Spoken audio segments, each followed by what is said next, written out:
The movie revolves around its main character Hiccup, who alongside his wife Astrid comes up with the idea of bringing back the Snoggletog pageant in order to help their children and the upcoming youth of Newburgh overcome their fear of dragons. Despite the pair facing many challenges during the play, they successfully help the children develop a newfound appreciation for both Stoic and the dragons. The movie begins 10 years after the dragon and Viking agrees to live apart, and the residents of Newburgh are busy preparing to celebrate the greatest time of the year called Snoggletog. Meanwhile, in the Haddock home, Hiccup tells nothing about dragons, and particularly the memories he shared with his dragon Toothless. Moreover, how every Snoggletog he used to feed Toothless's favorite meal trout. Now that he's gone, Hiccup continues to prepare the meal, because he believes that cooking for loved ones keeps them in your heart even when they're far away, and he suggests Nuffink assist him in fishing.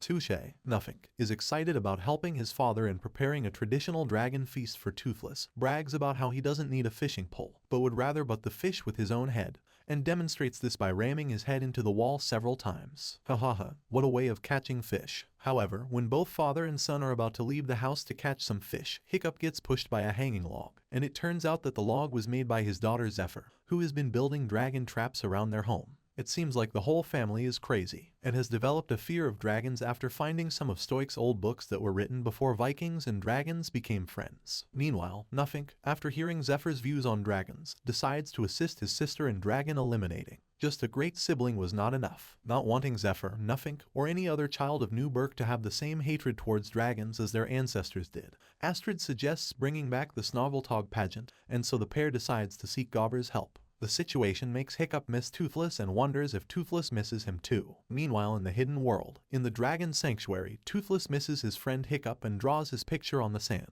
His wife and children see what he is doing and come down to join him. Pouncer and Roughrunner modify the drawing by giving Hiccup wings, but Toothless rubs away the wings and draws the shape of Newburgh around Hiccup, then puts himself to one side and draws a line that joins them together. Back in the Newburgh, a few children are desecrating the statue of Stoic the Vast, and are caught and stopped by Gobber. An enraged Gobber informs the kids about Stoic being the bravest Viking in the history of Berk and starts talking to Stoic's statue, reminiscing his old days with him. Come on, Gobber, it's a statue. In the meantime, Hiccup and Astrid walk to a Gobber who is currently taking them to the statue. The pair informs Gobber about their plan of bringing back the Snoggletog pageant, and to which Gobber gladly agrees on helping them, as he too sees it as an opportunity to remind the youth of Newburgh of the impact Stoic had on their village. The pair walks alongside Gobber to his hut, where he brings out the script of the last pageant he worked on. Hiccup then remembers watching the pageant as a child, where Stoic performed on stage, slaying a fake dragon and cursing the beast in a fit of theatrical rage. The three agree that the script hasn't aged well, and decide to rewrite it to teach the children of Newburgh when Vikings and dragons made peace. Meanwhile, the same night in the hidden world, while Toothless and Light Fury are sleeping, Dart looks curiously at the drawing made by his father. Moreover, he convinces Pouncer and Roughrunner to sneak out of the hidden world and fly to Newburgh. The following day, back at the Newburgh, Gobber, who wants to remind the children of Newburgh of the impact his friend had on the village, rewrites the script in which, much to Hiccup's dismay, Gobber portrays Stoic as the hero who unites the Vikings and the dragons instead of him, and all while Hiccup creates a mechanical costume that resembles Toothless. In the evening, Gobber and Hiccup conduct an audition for their play,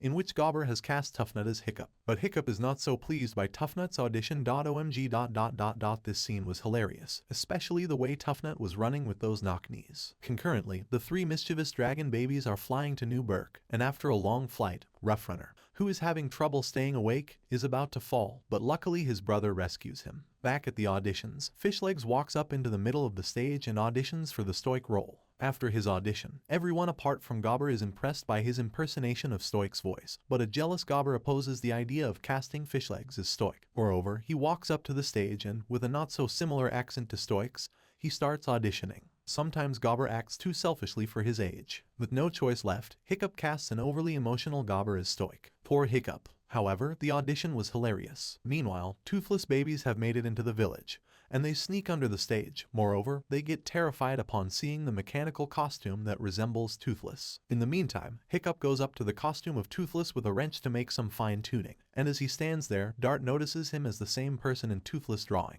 However, when she is about to move toward Hiccup, she is pulled back by her brother, and the trio retreats. The babies then run down a pathway. However, they get terrified upon seeing a sheep that is decorated with bells. The babies somehow make their way past the sheep and then fly up to a rocky cliff. Much to their dismay, Toothless and the Light Fury are sitting behind them, and the angry parents roar, giving the young dragons a serious telling off. At the same time, the pageant begins, so the family decides to settle down and watch the play from the top of a snowy bank. Down at the stage, some musicians are playing an introduction. Meanwhile, Roughnet and Fishlegs pull a rope that pulls a wooden sun up above the stage. As the curtains open, Gobber is stoic, with a huge straw beard, and a gawky-looking Toughnut as Hiccup are standing there, and while reading the script, they start their play. However, during the play, it quickly turns disastrous when Gobber accidentally lights the whole stage on fire, and when the rope holding onto Hiccup's costume breaks down, it leads Hiccup to fall on stage. Hiccup ends up staggering around the stage. Moreover, after losing control of his costume, he unknowingly blasts fire from his mouth, which frightens the audience. Furthermore, Hiccup, who is trapped in his costume, falls off the cliff, but Toothless saves him in time. While Hiccup is confused and unable to see,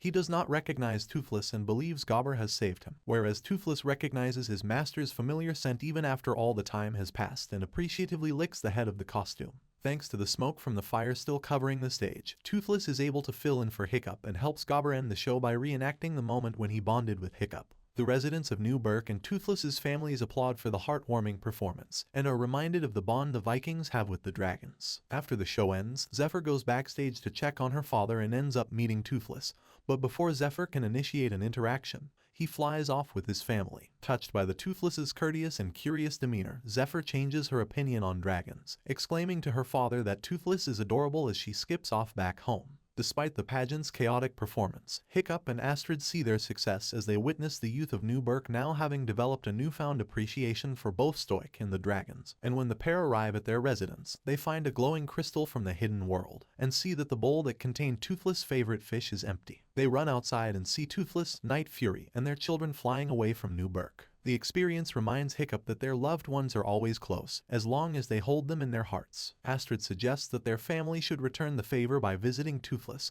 and the dragons at the hidden world.